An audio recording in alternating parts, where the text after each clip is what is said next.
If you've ever designed something in Figma and wished you could turn it into a real React app faster, this video is for you.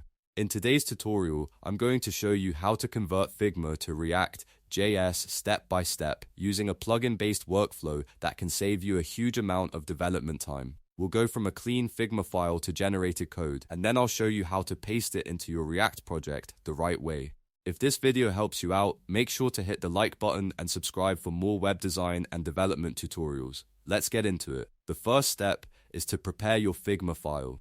This part matters more than most people think, because the better your design is structured, the better the code output will be. Start by making sure your layers are properly named. Instead of leaving everything as frame 1, rectangle 2, and text 3, rename your layers so they actually describe what they are.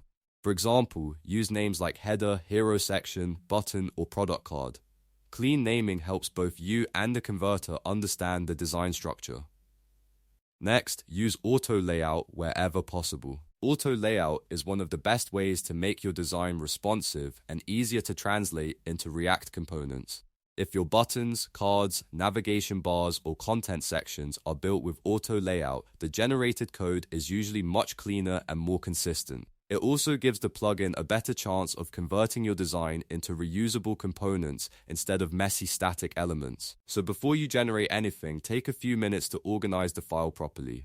Once your Figma file is ready, the next step is to launch a conversion plugin. Open your Figma project, then click the Actions icon from the bottom menu. From there, select Plugins.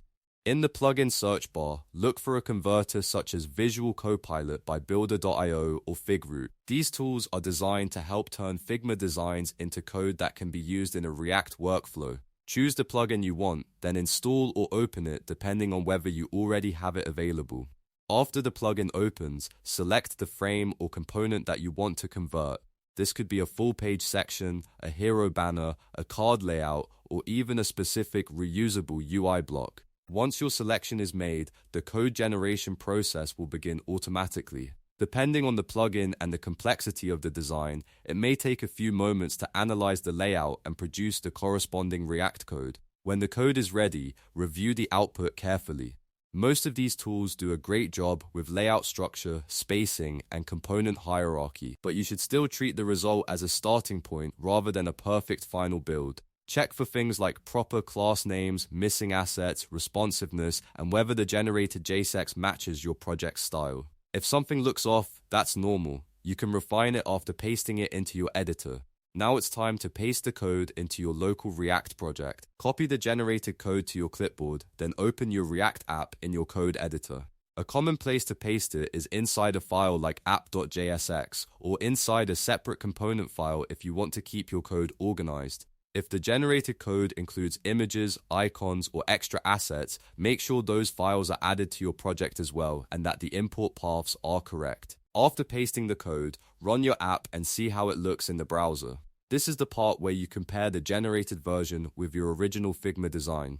You may need to clean up a few imports, adjust spacing, or replace placeholder content with your own data. In many cases, you'll also want to break the generated output into smaller components so it fits better into a real React application. That's a good development habit and makes your project easier to scale later. A quick tip here, if your Figma file is well organized, your conversion result will usually be much easier to work with. So the more time you spend preparing the file, the less time you'll spend fixing the output. Another useful tip is to generate one section at a time instead of trying to convert an entire complex website in one click. That often gives you cleaner, more manageable code. And that's the basic workflow for converting Figma to React.js. You prepare the file, launch a plugin, select the design you want, generate the code, and paste it into your React project. It's a powerful shortcut for front-end development, especially when you want to move quickly from design to implementation. If this tutorial helped you, please hit like and subscribe, and I'll see you in the next one.